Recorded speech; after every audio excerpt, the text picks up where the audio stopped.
everyone. Welcome back. Finally, I have a microphone that works.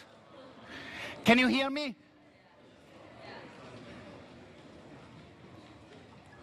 Okay. Really glad to see you here. Really glad to see you numerous.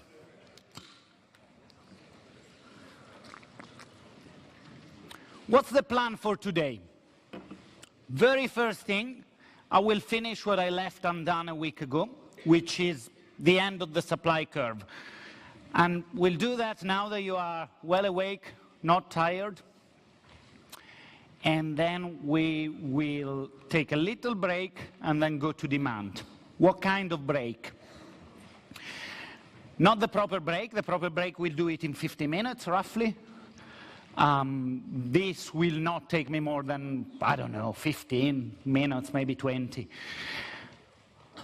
But after this, the break that I'm talking about before we jump into the demand thing is to look at the game a little bit, okay?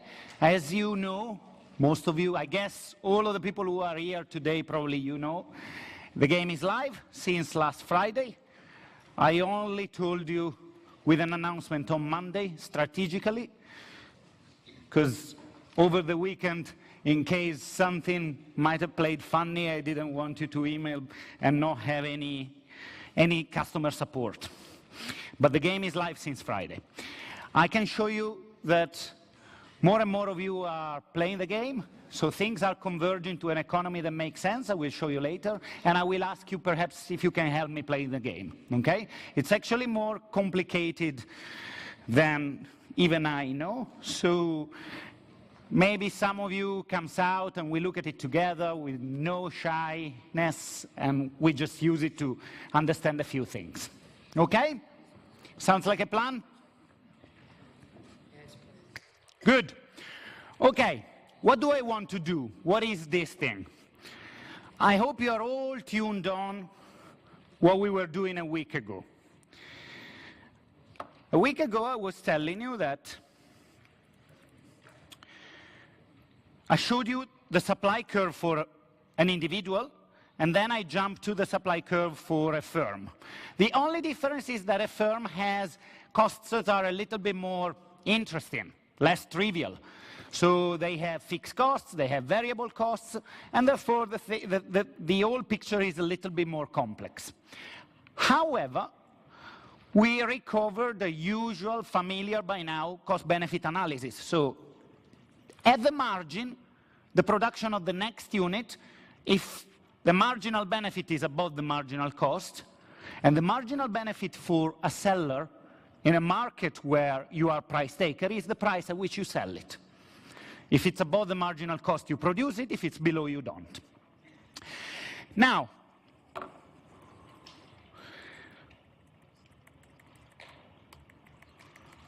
I'll put the slides up, but really,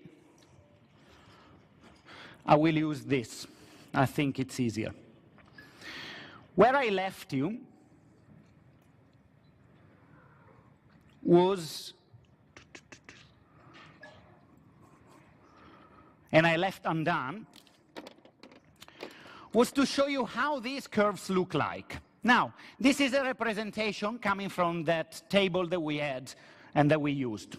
And therefore, it's just, given the numbers that are on the table, you can show something more or less like this. It's in scale. Now, what I want to show you is that indeed,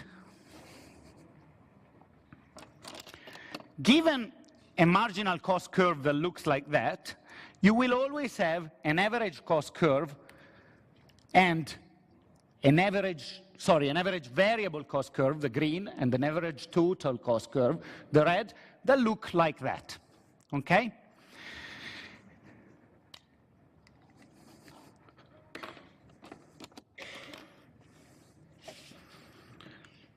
And this is what I want to convince you of. Now, I'm a terrible artist, so forgive me for this.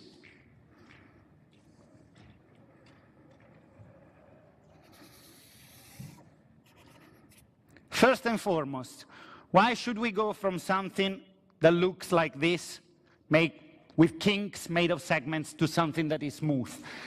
Because if we make the economy bigger and bigger, every little unit becomes smaller and smaller, you have small segments, right? So in a big economy, when you produce continuously and not discretely, you can think that we do something smooth. Now, we start from one assumption. The assumption is that the marginal cost curve is U-shaped. And that's what I hopefully convinced you of a week ago. I told you initially, the marginal cost, the cost of producing the extra unit, the next unit, may decrease, but eventually it increases. And so think of the example of the kitchen in the coffee shop, right? You are alone in this coffee shop, an extra person more than doubles what you can produce. So the marginal cost actually decreases. Eventually, though, an extra person, the marginal cost of it starts to increase because the marginal production of the extra person decreases. And this makes sense. Are you all okay with this concept? Makes sense for all of you? That's true in any business. Okay, so if the marginal cost looks like that, how does the average variable cost look like? Forget about the red curve for the moment. I don't care about it. I care about the green one. And that graph, I apologize, is slightly misleading. Look at what I'm going to do here, okay? Now, first and foremost, the very first unit that I produce, and here I have dollars, right? Because I measure costs, while here I have quantity. The first unit that I produce, the variable cost, the average, let's forget about the variability. The average and the margin must be the same. Think about it. Your GPA, if you pass only one exam, and let me just use numbers from 0 to 10 just to make more sense. If you pass only one exam, you get a 7. That's your margin, and it's also your average. So they must coincide.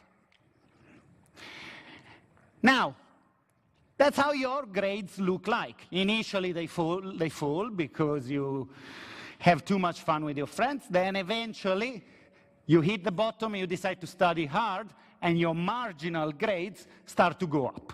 How does your average look like? Initially, it falls. Because you start with, let's say you start with a 10, then you add a 9, the average falls, but it's above the margin. It will be 9.5, correct? Then you add an 8, the average falls, but it's above the margin. It will be 9. You have a 10, a 9, and an 8. So the average falls, but less steeply than the margin. And falls, and falls, and falls, and falls, and falls. Eventually, you hit rock bottom. That is the moment at which you decide to study harder. So you got a 3, and then you say, okay, now really, I'm going to put some effort here. So tomorrow you got a 4. So your margin starts increasing. Your average, however, will keep falling. This is the only tricky thing. Why does it keep falling? Well, it keeps falling until, because you are adding something that is below average. You are adding a 4 to an average that is maybe 6. So the average keeps falling. When does the average start rising? When you add something above the average. And when does the average stay the same? When your marginal grade is equal to the average. If your average is 5 and you get a 5, you maintain an average of 5. So if you think in these terms, your average will keep falling. Eventually, when you add something that is exactly equal to the average, you stay there. When you add something above the average, you start raising. And you raise less steeply, obviously, because it's an average. Like you fall less steeply, you raise less steeply. So this is your average variable cost. Now, year after year, I always confuse some students with this. Given that we are doing it when we are fresh today, hands up anybody who's confused about this. 1, 2, don't be shy, 3, okay, I want to know how many are not okay, okay. 1 randomly. Up there, what's wrong with what I'm saying? Okay, fine. I can't do much about that. But you were here before, okay? Someone put the hand up on that sector. There, yes, sorry, okay, you. That is an assumption that I can answer in a moment again, but are you okay with the fact that if the marginal has that shape, the average has that shape? Okay, the assumption is this.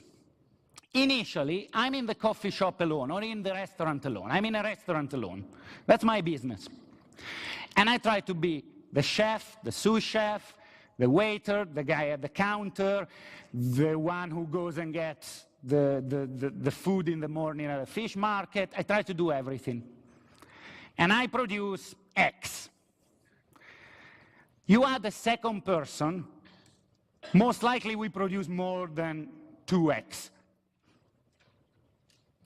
So if the production increases more than linearly, it means that the marginal cost is lowering. So the cost of that person is less than the cost of me in order to produce the same amount. And maybe with a third person, and maybe with a fourth. Eventually, however, when we are at an efficient scale, we have a restaurant that works well, not a stupid restaurant where I'm there alone. So we have a restaurant with the number of people that you need in a restaurant, 10. Then you put an 11th, maybe it's going to make life a little bit easier, but always a little bit less. So the 11th helps less than the 10th. The 12th helps less than the 11th. And therefore, the marginal cost of their input is higher and higher.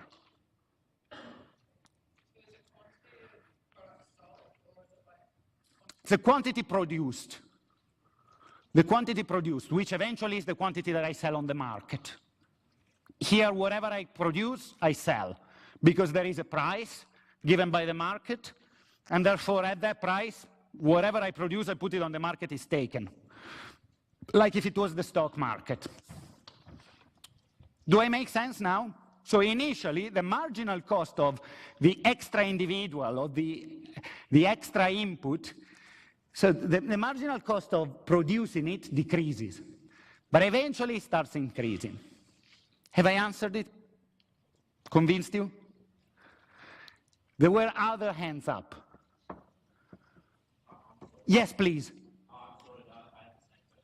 Similar thing. So if you are happy with the fact that the marginal cost has that shape, then what I'm really interested in is not confusing you about why the average has that shape. Other questions? There were other hands up. I remember I saw them. All happy? Okay. Now, if you are happy with this, so I apologize for this graph because actually the green and the blue should start at the same point. Forgive me for that. This is what makes sense. Now, if you're happy with this, I'll show you how the average total cost curve looks like. Initially, when you're producing 1 unit, remember, total cost is variable cost plus fixed cost. And you have an average if you divide by Q. So this is an average total cost, which is equal to the average variable cost plus the fixed cost divided by Q. The fixed cost which you distribute over all the production.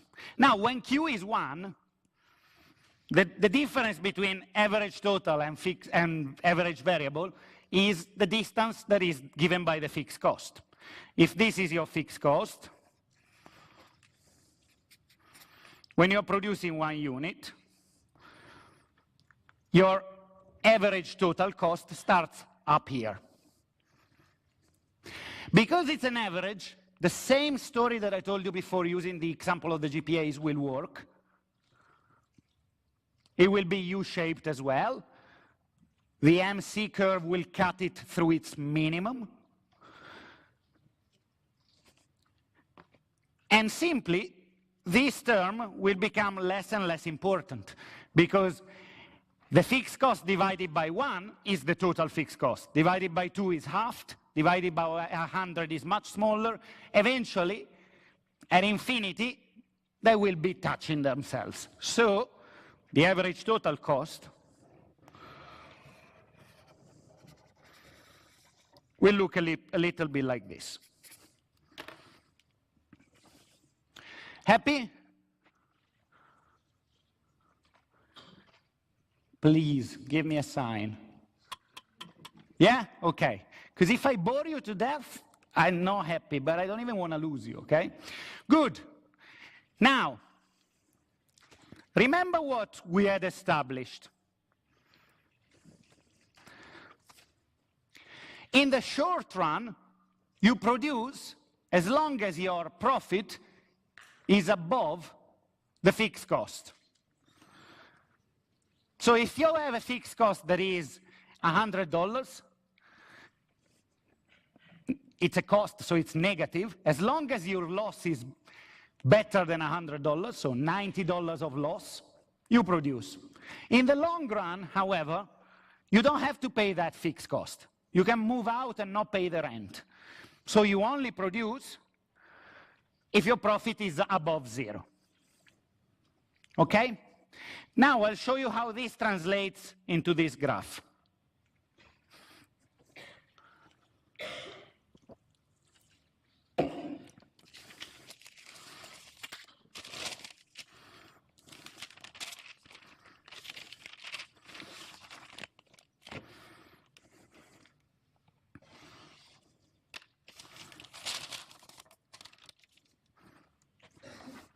So in the short run,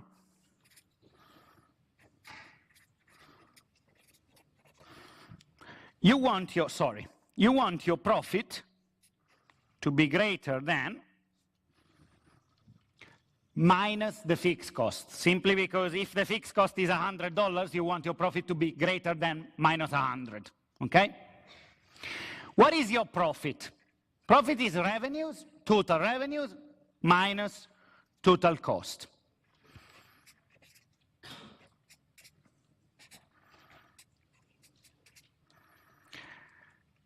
Now, what is total revenue? It's price times quantity. Greater than, if I take the total cost on the right, total cost minus fixed cost. Okay? Now, what is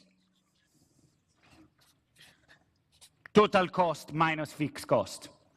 It's a variable cost, right? The total cost is variable plus fixed. So in the short run, I produce if my revenue is greater than my variable cost. But what does that mean? Given that I'm price taker, I don't control the price. I'm in a competitive market. I'm a restaurant owner, but I'm in a competitive market. I cannot make the price. I can only choose the quantity, how much I produce. So for instance, how many days I stay open. So as long as the price is above the variable cost over the quantity, it's a price that I see in the market, I produce. What is this? This is the average variable cost. Okay? Now let's keep this in mind. And let's look at how I behave in the long run.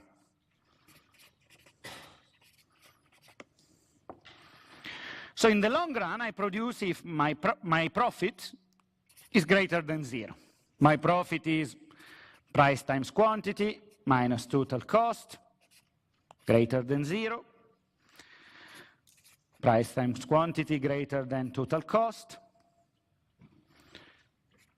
Price greater than total cost over Q, which is the average total cost.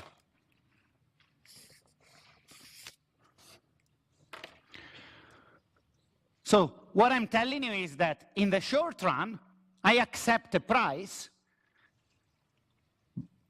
I keep my business open as long as the price is greater than the average variable cost. But in the long run, I only accept a price if it's greater than the average total cost. What does this mean?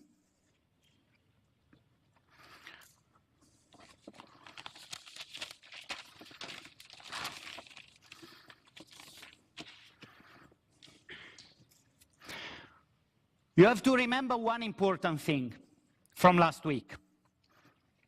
My marginal cost curve is really showing me my supply curve. Do you remember this? The supply curve is the marginal cost curve of the individual. So my supply coincides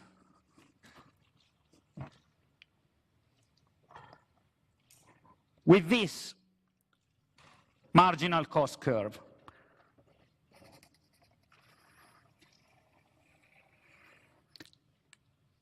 Basically, I tell you a price. If the price is here, P, how much do I produce? Here. Q, let's say P1 and Q1. This is my production when the price is P1. If the price is P2,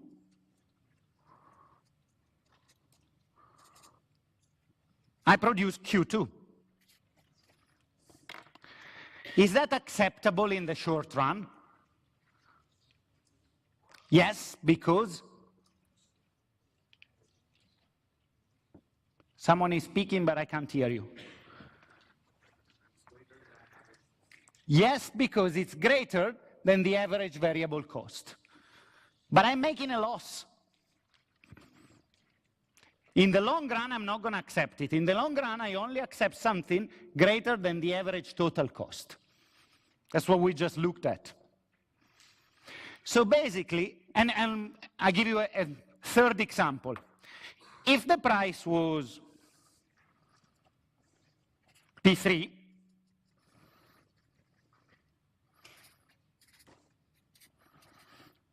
my supply curve tells me to produce Q3. Do I do it, even in the short run?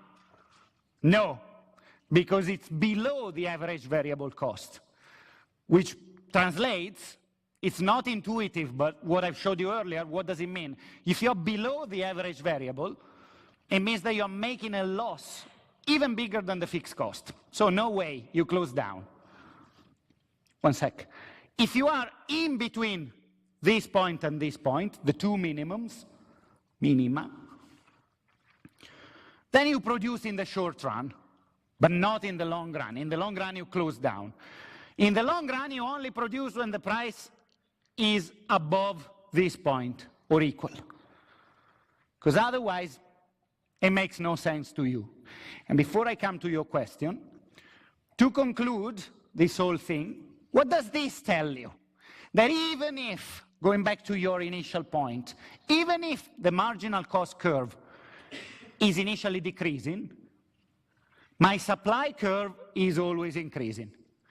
Because the supply curve in the short run starts here and upward, and in the long run starts here and upward. So the only part of the marginal cost curve that gives me my real supply curve is the upward part.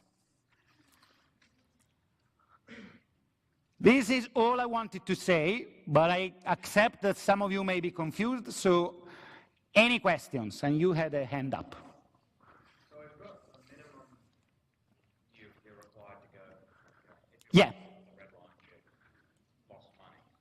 Is there sort of a line that represents a desired profit? Like, because if you only meet your average total cost, you sort of done this whole thing and wait. Okay, so your colleague is asking something that I will answer next week, because it's going to take me too long now. But I can only give you a very quick answer. So what he's saying is, okay, but if you are here, you are at the minimum here, you're making zero profit. Is that acceptable, zero profit? Yes. Why? Because we are economists, at least in this room, and economists, when they look at profit, they do total revenue minus total cost, including the opportunity cost. What do I mean? I mean that zero profit is already taking into account the opportunity cost of my time, for instance. So if my next best alternative to this restaurant is to be a businessman and earn 100 grand, that's a cost for me. So zero profit means that you're giving me exactly like the next best. It's 100 grand. It doesn't mean you starve. Yes, please. Sorry, a bit higher, the volume.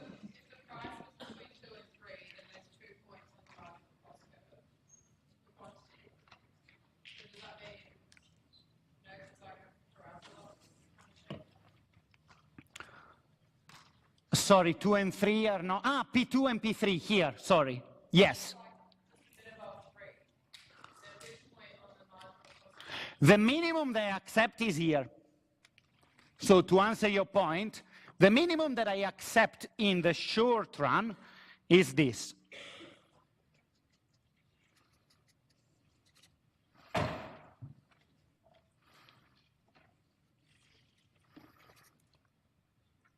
P4.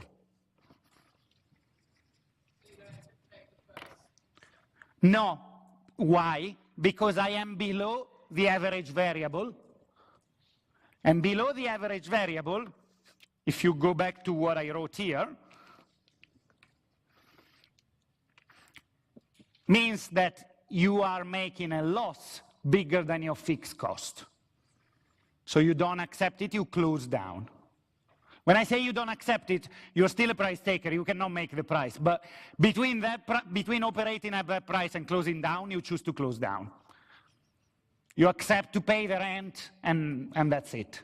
It's like if the price for a meal is $8, and you say, look, I'm better off closing down. If the price for a meal is $15, maybe you're making a loss at the end of the year, but better than closing down and paying the rent.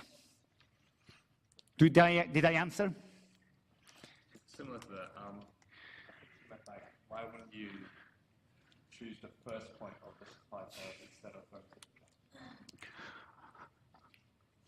the... Okay, this is a bit more technical. Let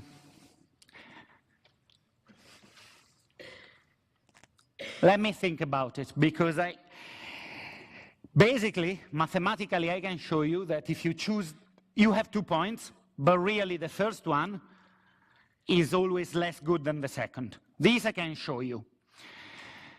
But to prove it intuitively, I have to think about it. If you accept my word for the moment, if you went when the price is here, if you said, okay, I produce here, it would make no sense. That said, think about my graph, which is better than that.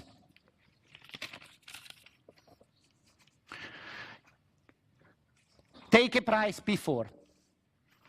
Independently of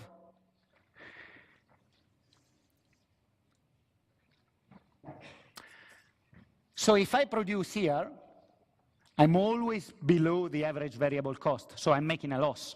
So, okay, this is the way to look at it intuitively.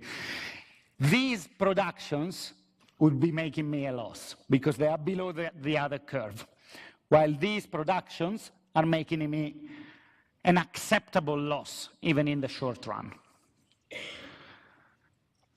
Are you with me? Okay, thanks a lot. Then I'll stop with this, but I wanted to to be sure that you get this. Now, let me conclude this very briefly. I'm really glad we did this when we are awake. Oh, sorry.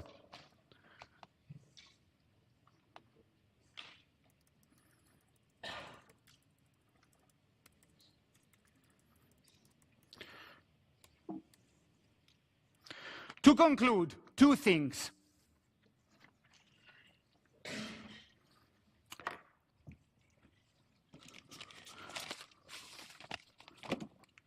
I want you to understand the difference. So from now on, we are happy to have a supply curve that looks like a supply curve that is increasing.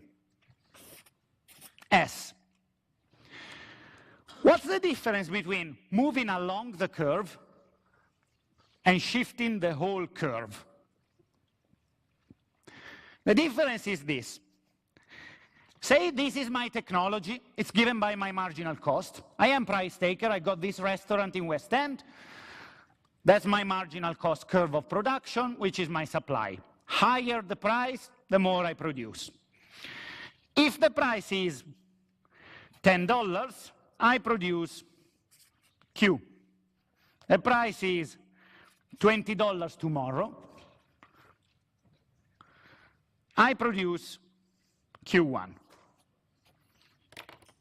This is a movement along the curve. It's simply telling you, well, imagine that the price exogenously vary because we will see by next week we will have a good idea of how prices vary in the market. But we can already assume that the higher the demand, right? I got this restaurant in West End.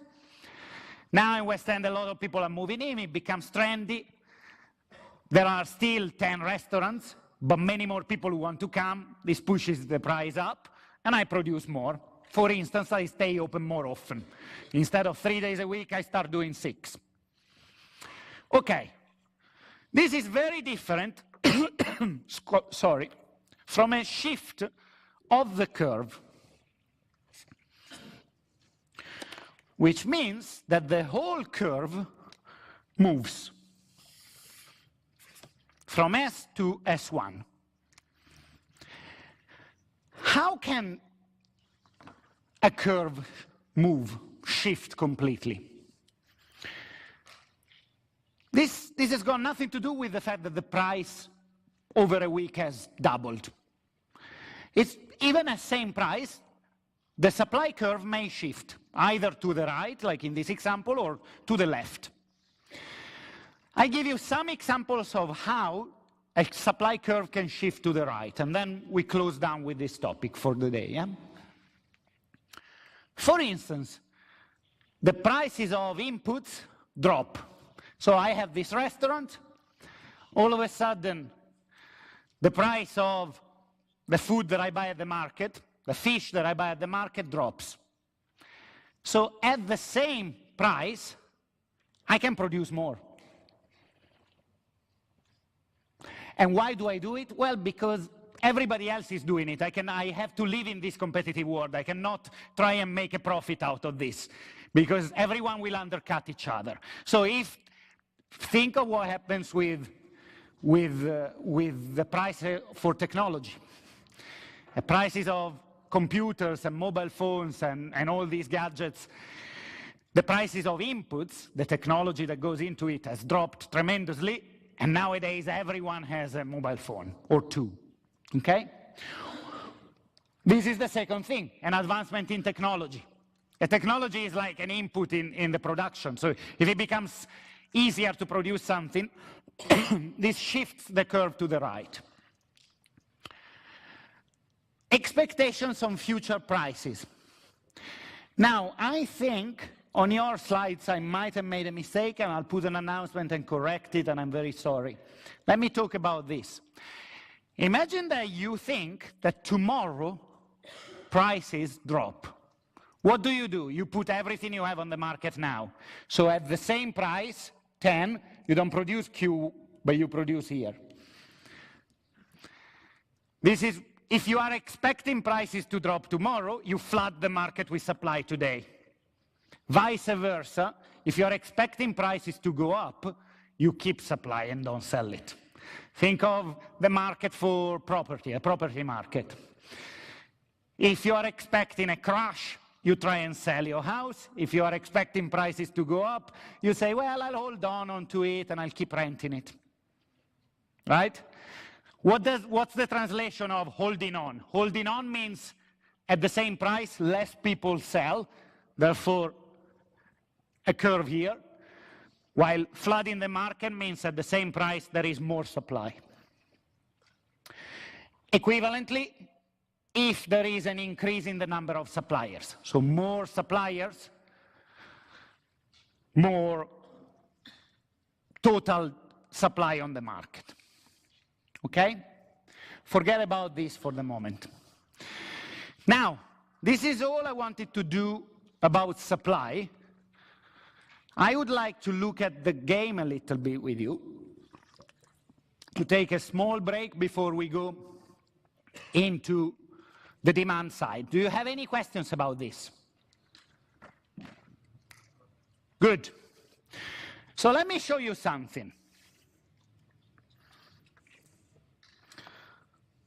I'll show you some graphs.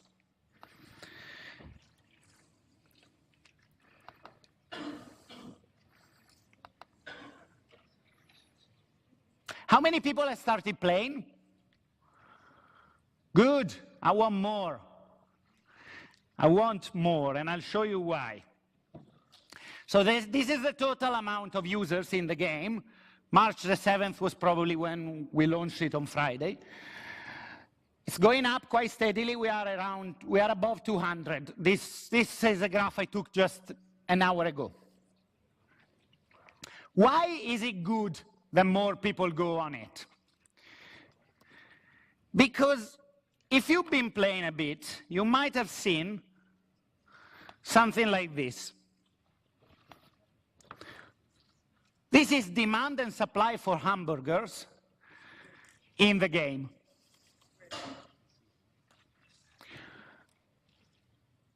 So, demand is yellow, supply is green. What do you see? You see that they are converging, and they are increasing. Why are they increasing? Because if you played the game, how do you make points in the game? By consuming. Like in a good economy, you want to consume. Now, if you consume, the more you consume, the higher you drive the price up of whatever you're trying to consume. Here, hamburgers, which make your agents in the game happy. Yes, please, sorry. Can we just complete the game by only doing the questions as well? Is that possible? It will be possible, but the questions are not there yet. It will be possible. I haven't released questions because I want you to play a bit the game. Because if people don't play it, it doesn't fly. Because we need, if just one person, I'll come to you in a second. If just one person plays, for instance, then the economy does not stand up because you don't have buyers and sellers. But please, yes? There are chat questions. Does that contribute? No. No, but the way to make marks with the questions exists. That's what I was telling your colleague. But those are not there yet. So I will open them maybe on Friday, but I don't want them to be constantly there for one reason. Because if you walk out of the game completely immediately because you try to do just the questions, which I'll let you do, but then this doesn't work. That's the reason. Those questions that you looked at are more like tutorial questions, and you can mark each other's essays, etc. But I'll talk about it in a second. Okay, so here the demand for hamburgers increases. That drives the price up. But you guys don't know this because you haven't finished the course yet, right? But nevertheless, you're doing it. If the price goes up, other students here decide to trade in that. and produce hamburgers to sell because that gives you profit to buy things more quickly, right? So the supply follows the demand very neatly. Another example where things are not working very well yet is this. So here, brick. The demand for brick and supply for brick are not in sync yet, but it's very few days. You know, even in real markets, in the stock market, things are not in sync. Sometimes you have bubbles, sometimes you have inflation.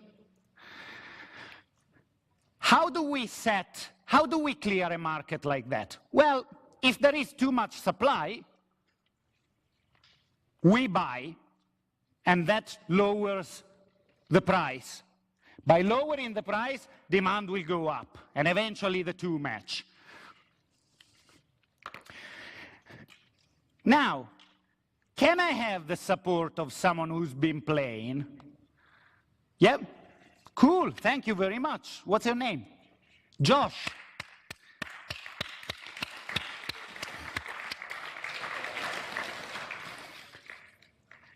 Actually, I think I was looking at who's doing well, and you are doing. How was that? You're doing a lot of points already, yes. You basically passed the course. So let's do like this. Let's play it on mine. On yours? Yeah, it's a bit easier. But I'll put you this. You want me to get my account as well? No, it's easier on mine. For a reason.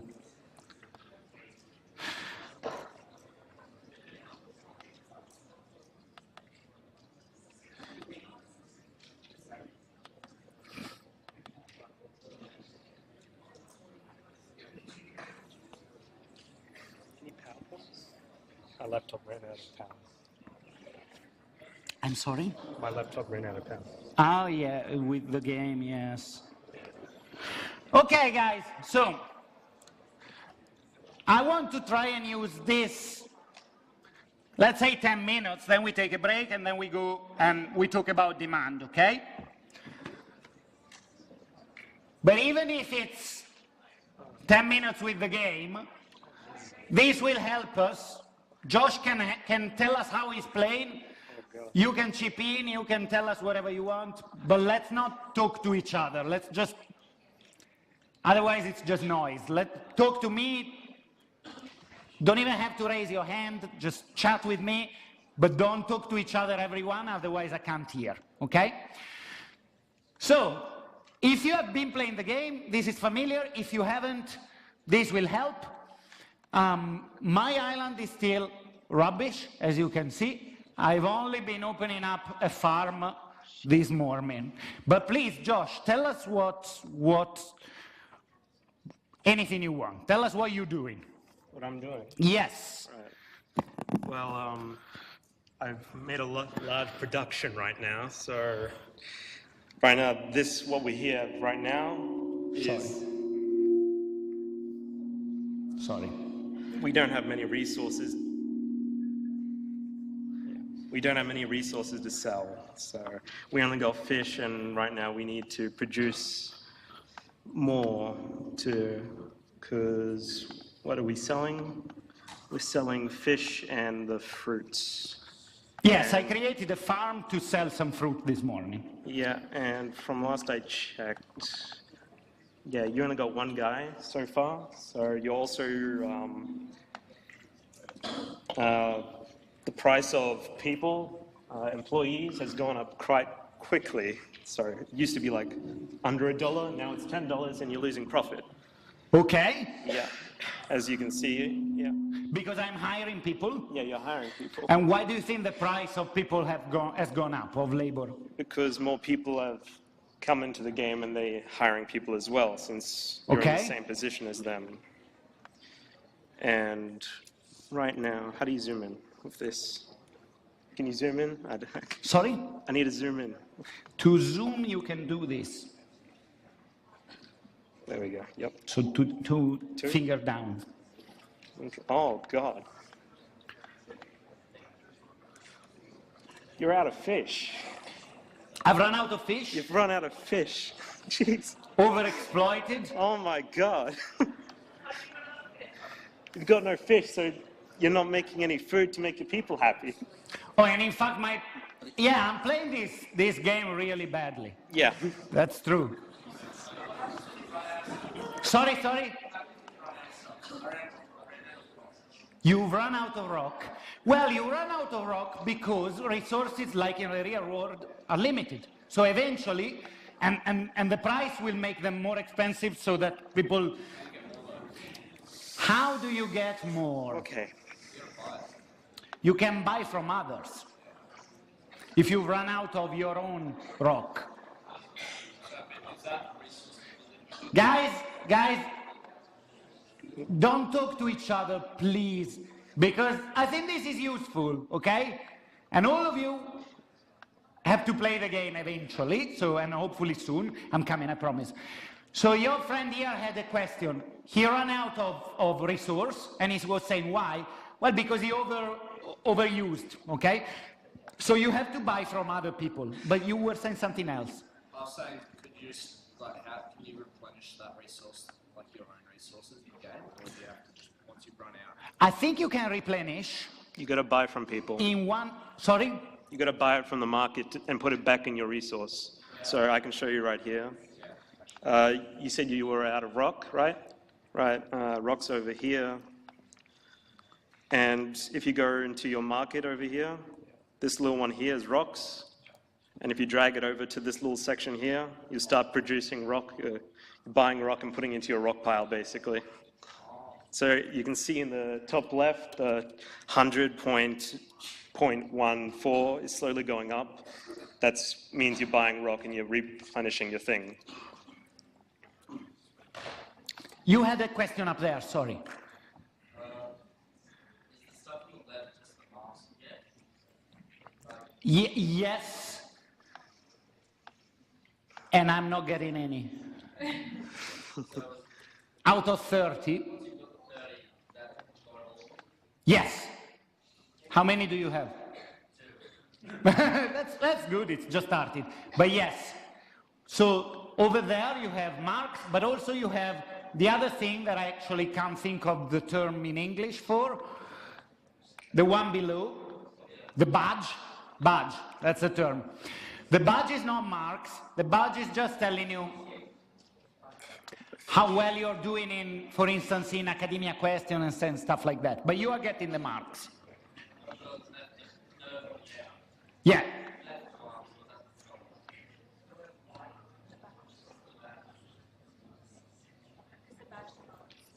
Yes, the badge is fine, is the marks.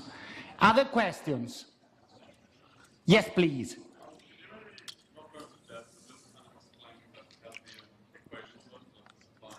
Okay, we can talk about the equation in a second. Other questions? Or any comments, no questions, sorry, anything you want to say? Yep. What are wars? Okay, good point, wars. I'll come to wars. Other things, yes? Now that the website references student IDs or the numbers are supposed to be 7 numbers. That we'll deal with at the end, sorry, because it's just a practical thing. Come down at the end of the lecture. Okay, how do you use, before wars, how do you use the equation bar for an equation? For this? Yes. For making what, profit? Have you tried to do one or two of them? I just fixed your thing. Thank you. But how do you, the equation bar, have you ever used it? No, it's a bit... Okay. There's no explanation, really. Then let me deal with wars first, and then I'll come to equation bar because it's a little bit trickier. What are wars? Okay. Every week, and the next one will be on Friday, there is a war coming. Obviously, it's not happened yet, so even Josh doesn't know about it. I do. Fantastic. Okay, then Josh knows about it, then Josh can tell I've us. been preparing for a week. Oh, Josh has been preparing for a week. Okay, what are wars? Well, when the war begins, what I can tell is you get your little attack offensive barracks, which would be this blue house, military house. If you build one of those, you can go on the offensive and attack somebody and steal their money, I'm guessing. And right now, if you don't want to get attacked, you need to build these defensive turrets. So you resist someone attacking you, but right now, that one is a pretty bad one. So only go for the second one once you get to it, because the second one is worth 1 military house. So if someone attacks you with 1 military house and you have 1 military level 2 building, you repel them, I guess. Alright, so that's your first question. Does the placement matter? Hmm? Does the placement No. No. No. What, can you tell what other people have? Okay, you are against, you're going to be against. So, if you are the first in the game, presumably Josh, gets against the last in the game, presumably me, given how this looks like. And if I want to attack the other person to steal their profit, guys, please, otherwise nobody hears anything. So talk to me, but not to each other, please. Okay, if I put attacking turrets, I am basically trying to steal money from my enemy, my adversary, which is the person I am going to be matched with. So the first is matched with the last, the second with the second last, and so on and so forth. If I put a defense, I am clearly trying to defend from being robbed. If both are defending each other, nothing is going to happen. If both are attacking, or if one is attacking, if I only defend, I certainly can't steal, but maybe I prevent you from stealing from me. If we are both trying to steal, it depends who has the biggest enemy. Now, this may seem silly, but can you tell me what is the average amount of GDP share of the United States in military sector? 4%? Edward says 4%. In terms of billions, I don't know because I don't remember the GDP. Okay, so you say something around 20%? Yeah.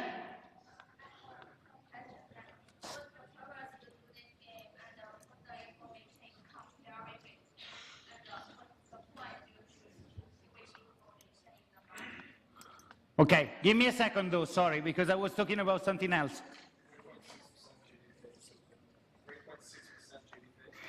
I think it's higher. Is that what Wikipedia gives you now? I'll check it again. Okay, I thought it was around 6, but I may be completely wrong and you're better. So something like 4%, therefore Edward was quite spot on. Now 4% of the GDP of a nation like the US is enormous. This is what any kind of big nation nowadays is doing, right? And it's the history of the world, so it's a huge part of the economy. And what do you try to do with an army? Basically, stylistically in a model, you're trying to steal from others, right? So this is why war makes sense, but also it will teach us a little bit about game theory when we get to that. Now, there was one more question here about, before we take a break, about the equations. Can you go to the equation bar for me, please? The equation bar should be at the bottom when you. Where is it? Is it max fully screened? Ah, yes, sorry. If you go on green. Green? Yes.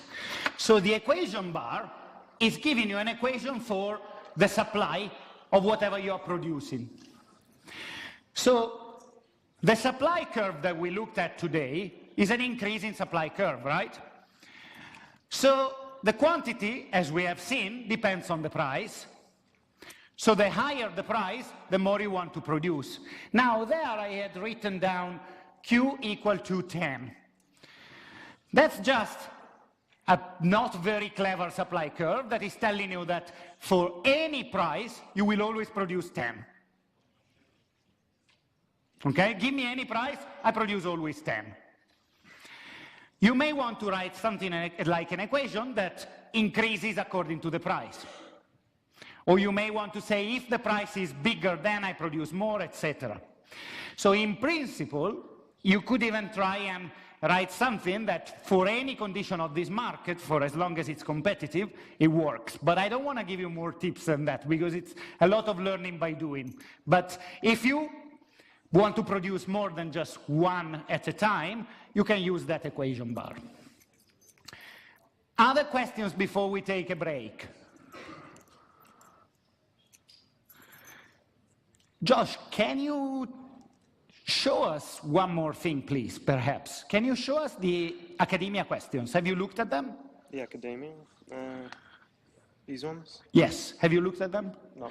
Not really. Has anybody looked at the academia questions? Yes? Okay. So how do they look like? How do we use them? You just click on it and you answer the question. Okay.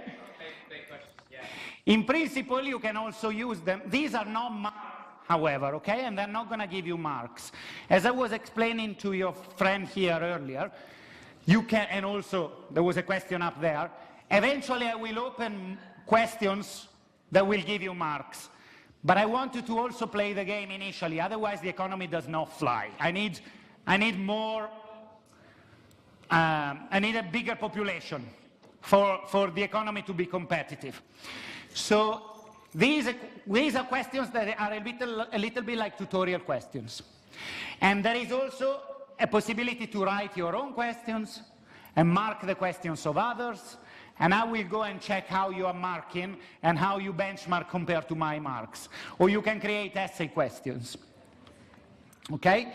But the questions to get marks, I will tell you in an event, like the war event, when those are open.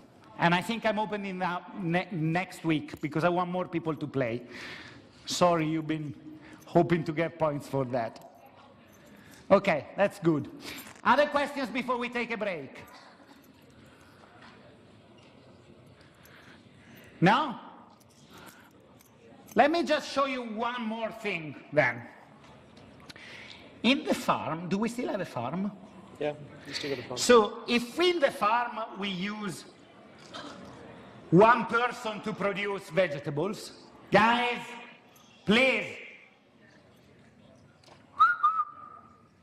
please, if we use one person to produce vegetables, we are producing how much?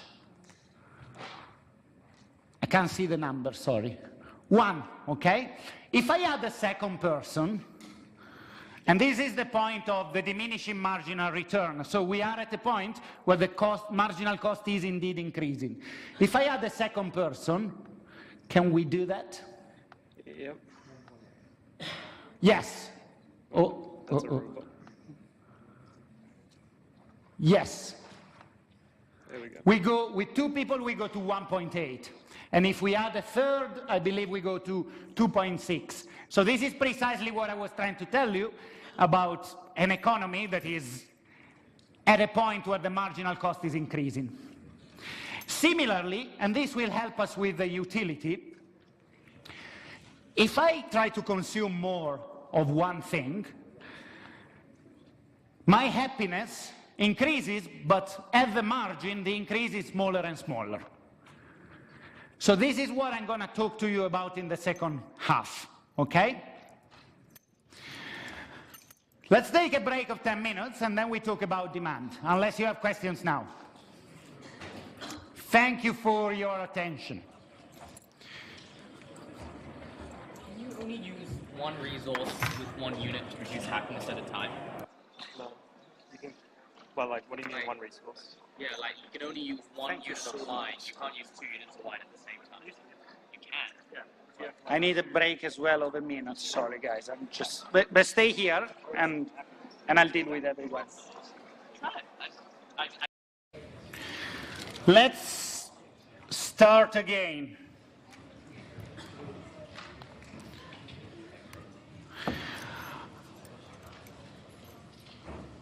So we looked at the supply side.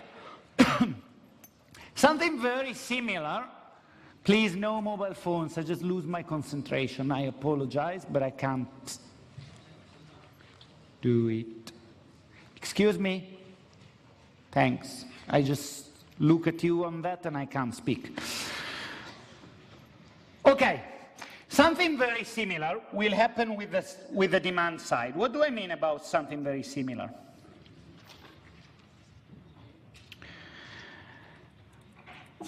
I mean that we always have to think at the margin, and that this time we will have something that is at the margin increasing instead of decreasing. But let's look at it from the start. So I think I can go quite fast about it because we've been talking about these kind of things for a bit.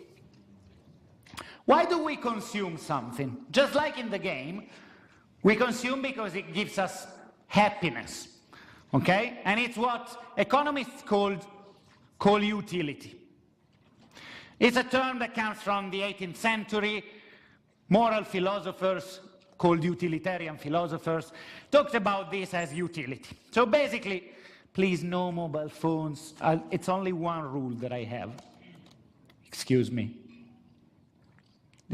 Especially if you're over there and you have the mobile phone, it's totally fine. But in front of my face, I can't speak. Okay. So when we consume because it gives us happiness, which is what we call utility.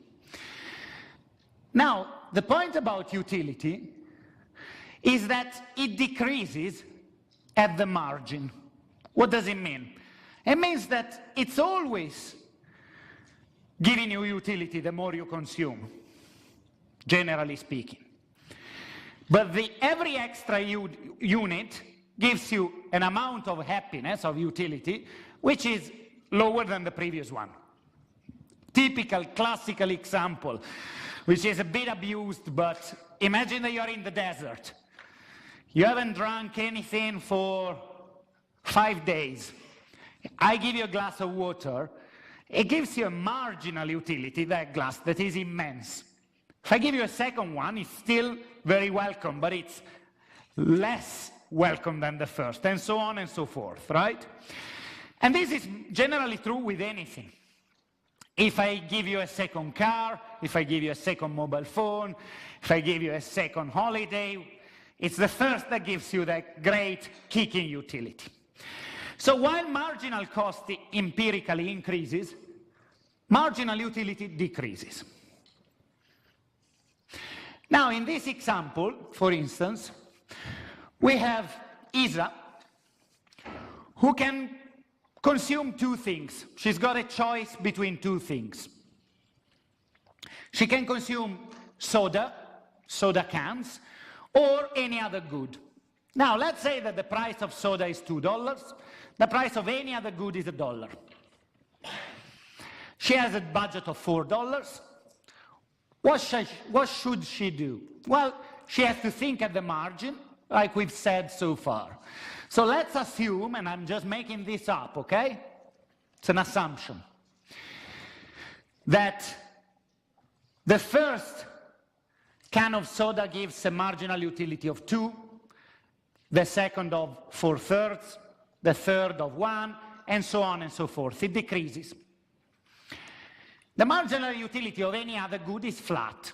Why? Because I'm talking about any other good, not just beer or wine. She has a variety, an almost infinite variety of goods that she can choose from, okay? So, is she gonna acquire the first unit of soda? What do you think? Yes, why?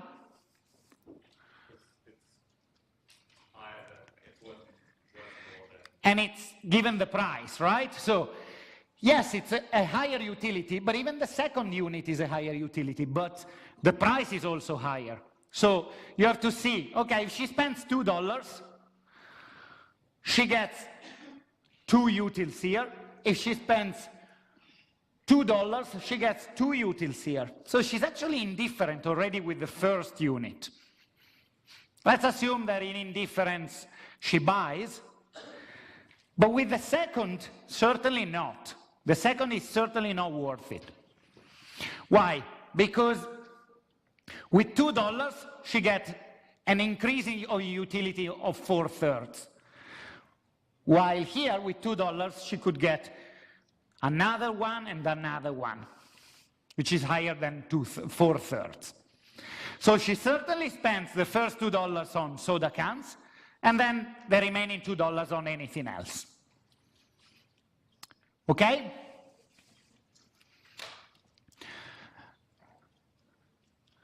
Now, this is exactly like last week, so I'm not going to bore you to death with this story. What is the quantity demanded? It's the amount of the quantity that you demand at a given price.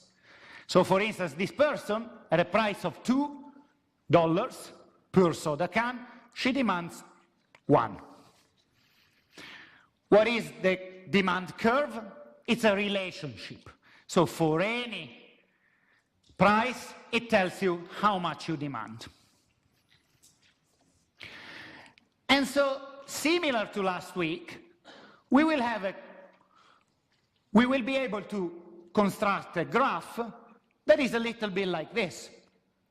We put the price up here, the quantity here, and this is the demand curve.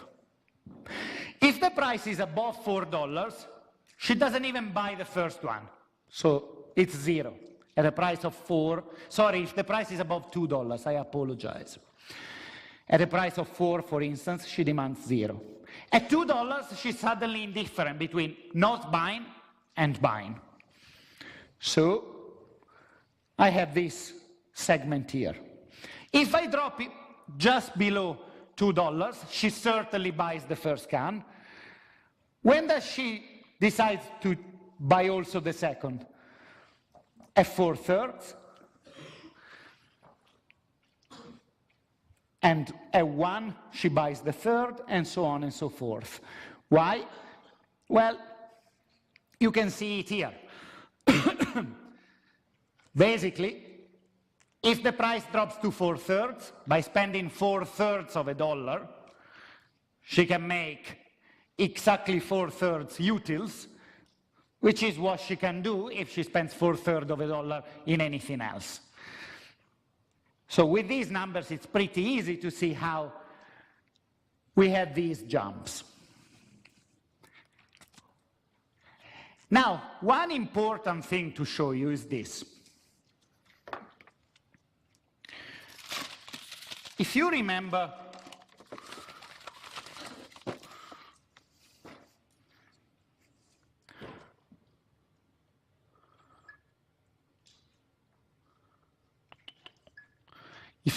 what I showed you a week ago with the supply,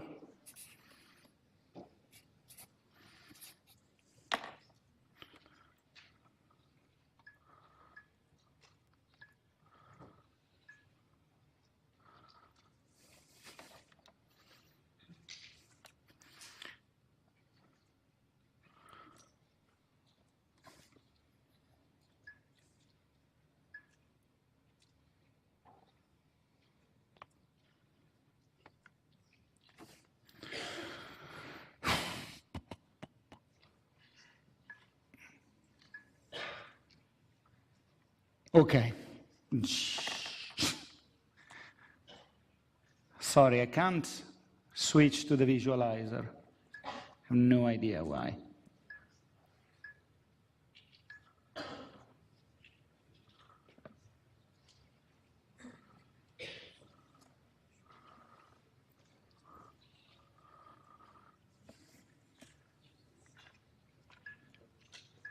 I will have to do without. Give me 1 second. If it doesn't work, I'll do without.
This is a nightmare.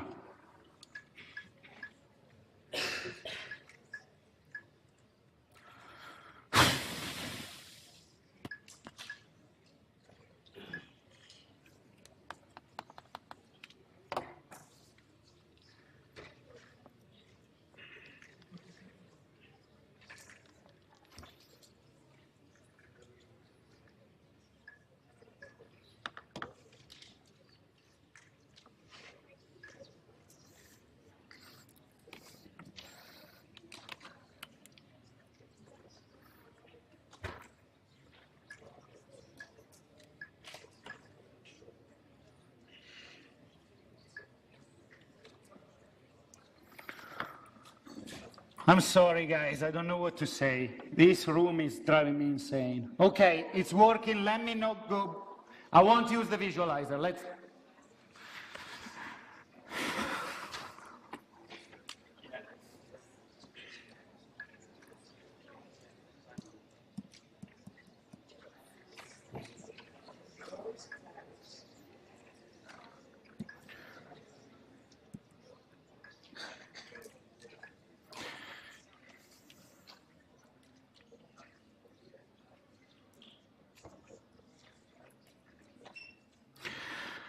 Look, I'm wasting way too much time on this. I don't know what to say. If it doesn't work, I'll just talk to you. Most of you have the slides.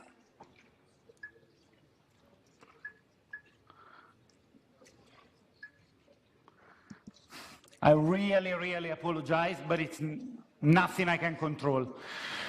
Okay, let's try and do it. I'm so sorry, but let's try and do it talking to each other.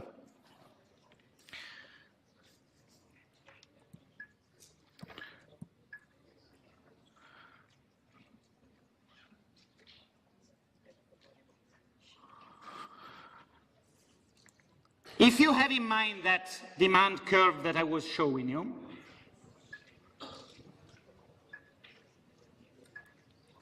there is an important thing to see. When you look at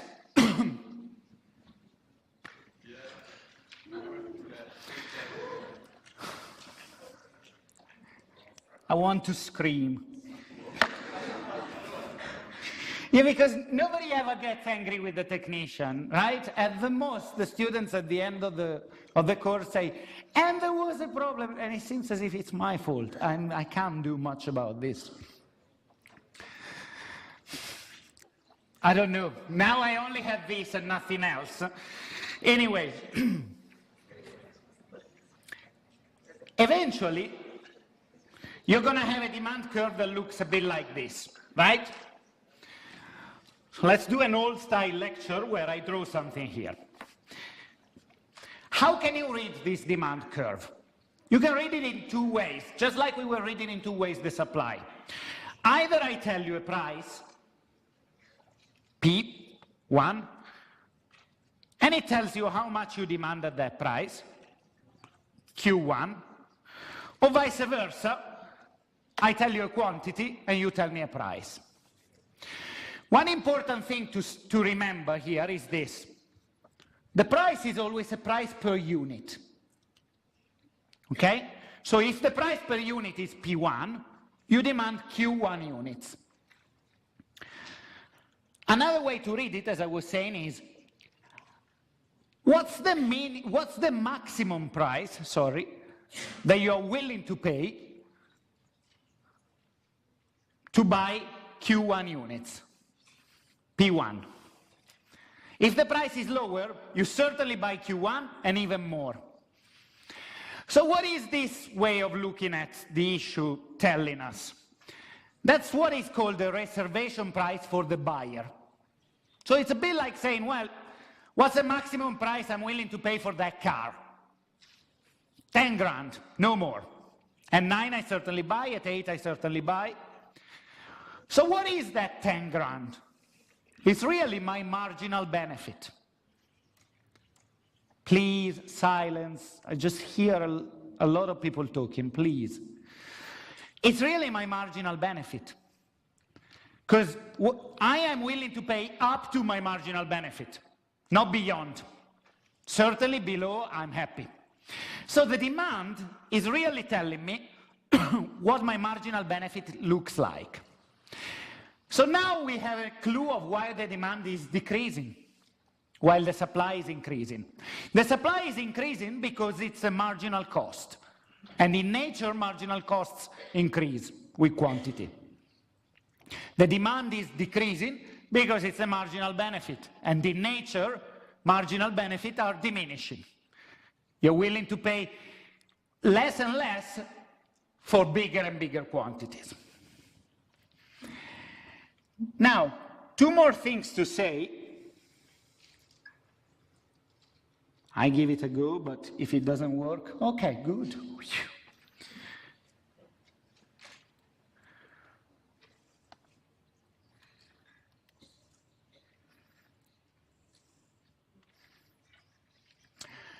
Two more things to say about the fact that the demand is decreasing. When the price of an object, of a good, varies, two things happen to you. One is what we call a substitution effect. The other is what we call an income effect. Let me try and explain them. If the price of an object increases, all the other goods are suddenly cheaper, right?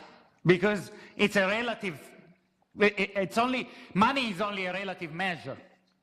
So if the price of this goes up to $4, another soda cans is cheaper. So I substitute to the other. And in fact, if the price goes down, you buy more because the other goods are more expensive, out of substitution effect. If the price goes up, you buy less because you consume more of other goods. That's easy. What about the income effect? This is slightly different. So I remember I was telling you the first day that money per se makes no sense. It's just a ratio of how you can substitute between goods. So the fact that this can costs, say, $3 is only important relatively to how much I earn, to my income. So if that can suddenly becomes $6, I am poorer. When we talk about a soda can or a Coca-Cola can, it's silly. But think about the rent. If you spend $500 per week in rent and you earn $4,000 per month, it's one thing. Now you keep earning $4,000, but the rent goes up to $1,000. You are poorer. And that's what's called the income effect. Now, the effect, the sign of the income effect on how much you buy of a certain good is not clear in real life. And this is just an empirical fact. I can tell you why. For the majority of goods, which are called normal goods, if their price goes up, I am poorer and I buy less. For instance, computers, clothes, nice clothes, cars, holidays. But there are some goods which are called inferior goods, for which their price goes up, it makes me poorer, and I will buy more. Let's look at it like this. Think of your income. Can you think of goods that you stop buying if I give you a bigger income? Let's say you're a poor student, all of a sudden I give you a huge income and you stop buying those goods. 60-minute noodles? 60-minute noodles, exactly. That's a very good point, right? 60-second noodles? That's because you are already rich, you're not using them anymore, and therefore you don't even remember how they're called. But yes, cheap food, right? Fast food, unless you particularly like it, but generally speaking, lower brands, fake brands, right? Cheap wine, although I actually like cheap wine. I maintain the student attitude to cheap wine.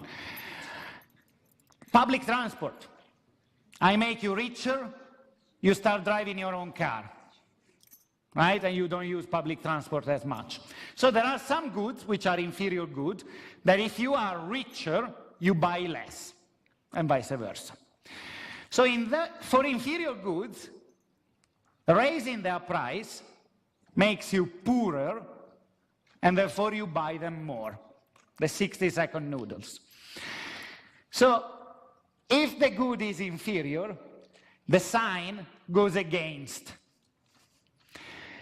And therefore, the sum of substitution effect and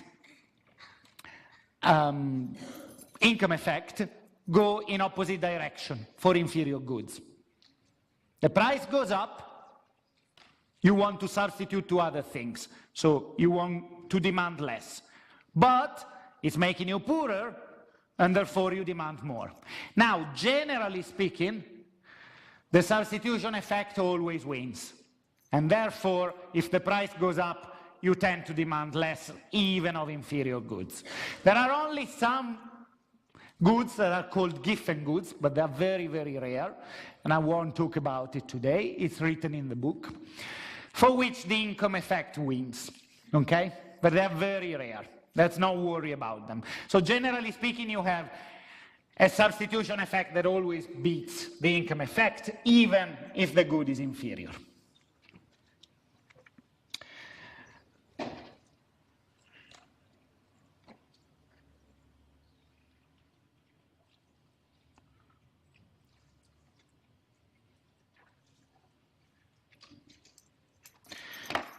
Now, one more thing that I have to tell you about the demand curve. Something that sounds similar, but it's got nothing to do with substitution effect. There are some goods that are called substitutes, and some goods that are called complements. What are substitutes? A car and a motorbike.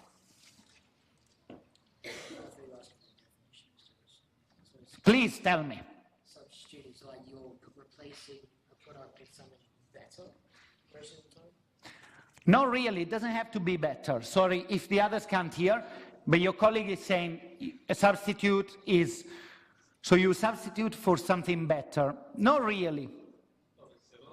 Similar, yes. Good point. So two goods are substitutes if they are more or less similar, up to a point. Then, of course, there are perfect substitutes. A black pen and a blue pen, unless you care about how you're writing, okay? To me, they are perfect substitutes. I don't care.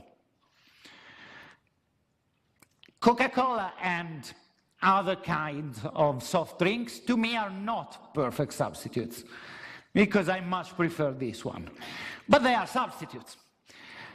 A bicycle and a car, they are substitutes, but they start to be far substitutes, right? Because you may prefer the bike if you want some exercise, but if for a long journey it's not doable, you have to use the car. Yes, please. Does that mean that a perfect substitute depends on the individual? Yes, absolutely.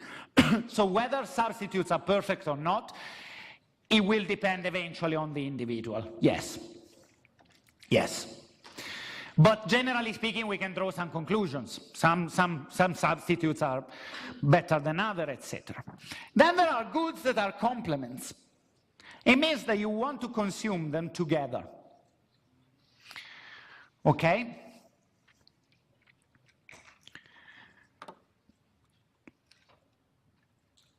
Can you please put down the mobile phone? It's driving me insane. in front of me, it makes me stop to, I can't think. It's the only thing I ask you, because otherwise I can't talk. Okay, complements. We want to use them together.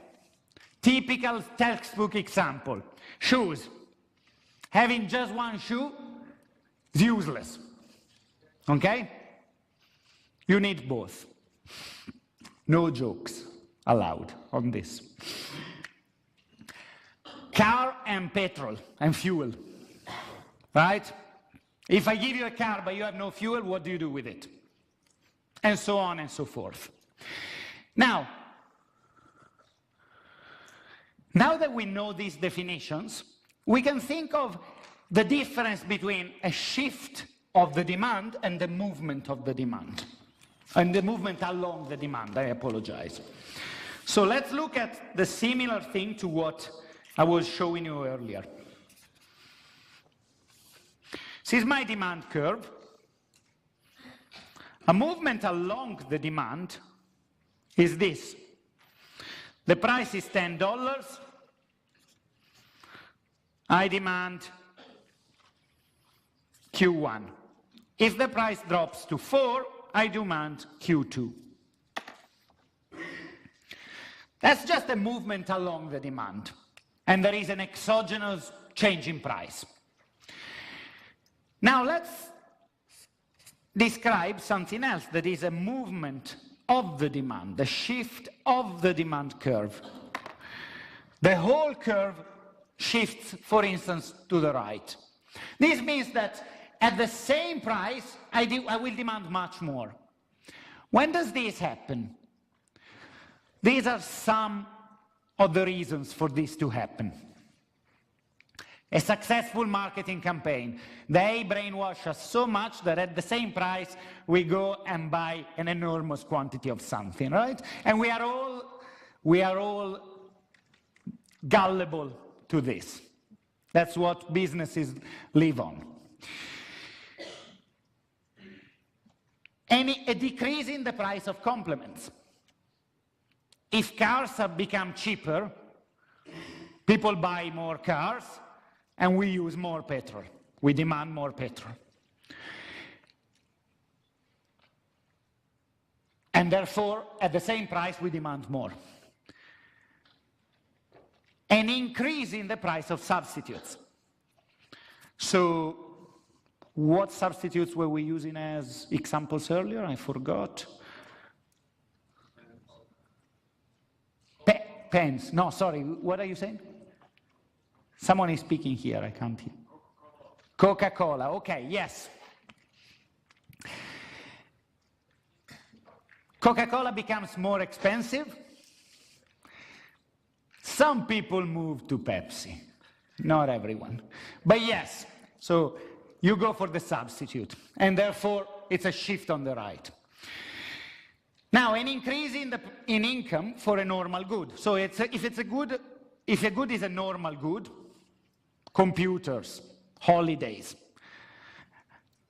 you become richer, at the same price you want more per year, shift to the right. Or if it's an inferior good, a decrease in income. So I suddenly cut your income and you go back to asking a lot of 60-second noodles. Okay? 60-minute noodles must have a wonderful recipe, though. Finally, population growth. Overall, the more people, the more demand. Positive shift in consumer preferences, of course. So all of a sudden, think of a move to the left, for instance. Consumers' preferences for tobacco have certainly changed in the past 20 years. At the same price, people are demanding less. And finally, expectations. So if you believe that tomorrow something is going to be very expensive, you jump in now. So you expect the property market to boom, you buy now. So shift to the right. Finally, let me conclude talking about elasticity. We have 12 minutes and we can easily do this. in the book, we talk about elasticity, both at the end of the supply chapter and at the end of the demand chapter. I decided this year to just leave it all here, because it's really the same concept. It's a concept that today will look boring, but I promise you that next week and in a couple of weeks, you will understand why it's very important. Today will look boring because I just have to give you a definition. What is the price elasticity of a good? It's basically telling you, let's start with the demand, the price elasticity of demand for a particular good. It's telling you, if I change of 1 percentage point the price, how many percentage points does the quantity demanded decrease? So we know that the demand is decreasing. So higher prices, less quantity demanded. So far, so good. What I'm telling you is, let's try and measure it in percentages. So if you have a 1 percentage point increase, the price goes up of 1%, and you have a reduction in quantity demanded of 1%, we say that it's unit elastic. If the reduction is bigger than 1%, we say that it's elastic. If the reduction is smaller than 1%, we say that it's inelastic. If I say that whatever the price, you always demand the same amount, it's completely inelastic, right? Because there's no change, 0% change.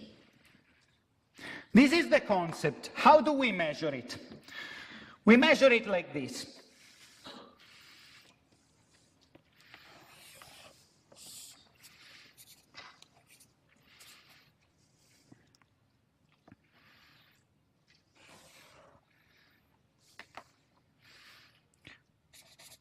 So elasticity is really a change in quantity over the quantity that you are currently demanding. So delta means change. So this is a percentage change, because it's telling you if you are demanding 100 and you increase by 1, it's a 1% change, 1 over 100. Divided by the percentage change in price, given the point at which you are. So let's say that we are measuring elasticity at this point, which I call A. So this is QA and this is PA.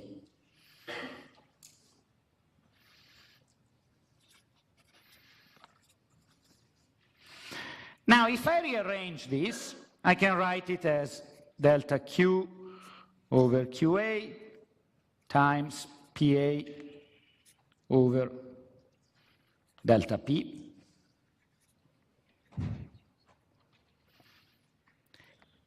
And I can also rewrite it as delta Q over delta P times PA over QA. Why do I do all of this, which is precisely what's written in the slide? I do this because it allows me to think of elasticity in a smart way.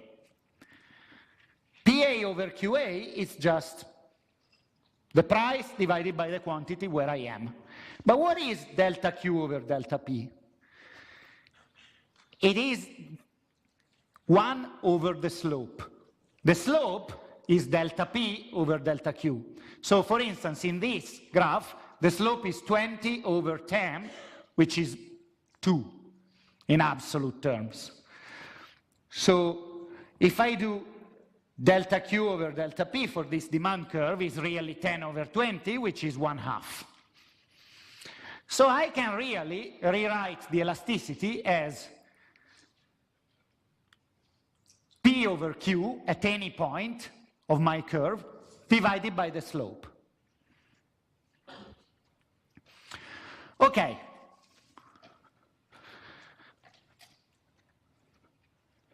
The elasticity of demand is always negative.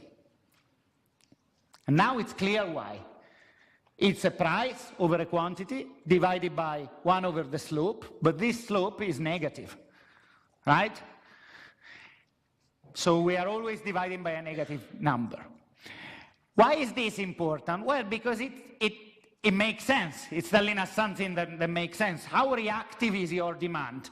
Well, if I increase the price by 1%, you decrease your quantity demanded by 1%, for instance, you have an elasticity of exactly -1. If you decrease by 2%, you have an elasticity of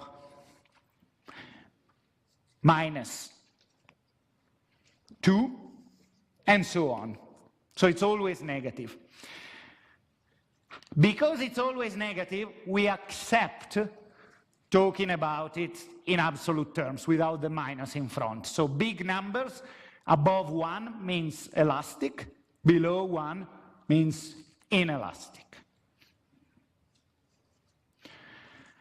As I said, I don't want to enter into why this is very relevant today, because we have 5 minutes.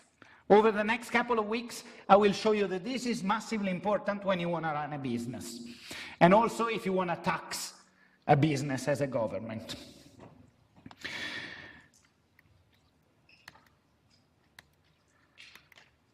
What I want to show you is that the very same thing can obviously be done for the supply, and the concept will be the same. So it's the same formula because it's the same concept. You just apply it to a supply curve which is upward sloping. If it's upward sloping, this time we're talking about positive elasticities, right? The price, a 1% increase in price, there will be a positive percentage increase in the quantity that the business supplies. If it's 1-to-1, it's unit elastic. If it's bigger, it's elastic. If it's smaller than 1, it's inelastic. Same concept, okay? Just to tell you a couple of things before we conclude. How does the elasticity of supply, and then we look at the elasticity of demand, vary according to various factors? Well, for instance, the more availability of raw materials you have, the more elastic your supply will be. Think of the supply of houses in Sydney Harbour. It's inelastic. Even if the price goes through the roof, that's the amount of land that exists there. You cannot do much more there, okay? But if I give you a lot of space, then prices go up, you start building. So you react to the prices more elastically. The same if you have higher mobility of factors. For instance, you can use different factors to produce the same thing. If you have excess capacity, the price goes up and you have a lot of people who can easily come and work on a Sunday. But if you don't, you don't. Time horizon. The longer the time horizon, the more you can accommodate and build more and supply more if it's necessary. I'll stop here. I think it's already a lot. Thank you so much. I promise that from next week, which is week 4, we'll take a different pace and we will be able to go a bit slower. But thank you very much. Please play the game, okay? Because the more you play, the more the economy works. Josh,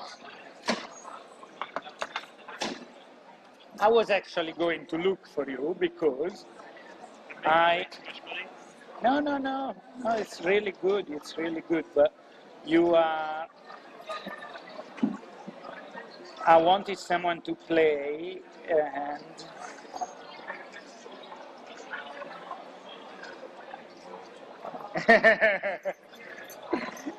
Do you like video games? Yeah. You can tell. No, but also, probably you also, that's not only that, though. I mean, you are understanding what you're doing. It's Yeah. not only learning by yourself. Profit and demand. I nailed it in the market. Yeah, so I know a lot. So basically, I've got what, $270,000 in the game. Fantastic. Really glad. Sorry. I want to know, Midwich? One by one. Sorry, he was here.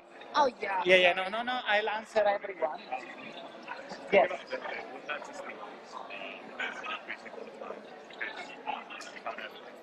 Sure. No, but what I mean is, okay, you are asking me to produce, that's why I gave the example of the land like raw material.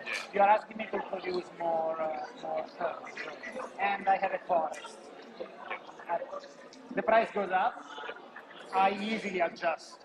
But if I don't have the raw materials, what can I do? I'm pretty inelastic. That's what I want, just availability. Okay. Make sense? Did he help you with the game? Whatever. It's just a mechanic. Yeah, absolutely. Not like, I understand how like supply and demand, but And it's working well? yeah, now it is. I'm really happy. Yes, Yeah. please. I want to know, in which you calculate the marginal utility? Yes. How to calculate? How to calculate the marginal utility? Yeah. I was giving it to you in that example. It's just increasing, but it was an assumption. It was an assumption in that example. And yeah. And for the giving goods, is it same as the inferior goods? No. A given good is an inferior good where the amount, where the income effect is bigger than the substitution effect. It's not the same.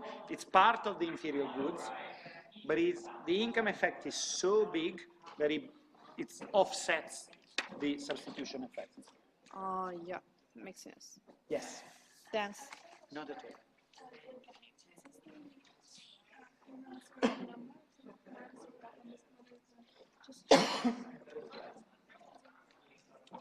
Sorry, what does it say? So the email has not the number. The mine is No, your email is this. Your email is cs up to 7 Okay. at student. Okay, so like this is So write don't use that. You have to write S for up to 7, don't put 6. At student and it will work. Not at all. Yes. About the supply job. Yes. Yeah, just now I was asking how the average and the margin calculates to Yes. go up. Yeah, I'm not quite understand at the part. We do it outside, and I'll show it to you, I promise. I just have to move because he has to settle, but we'll do it.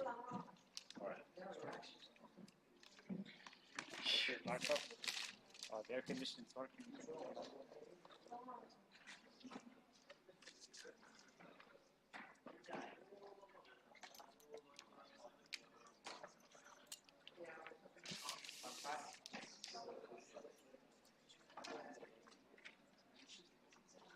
Please, it's all yours. Thank you. Not at all. Don't Let forget this. me take everything, we move out, and we discuss, okay?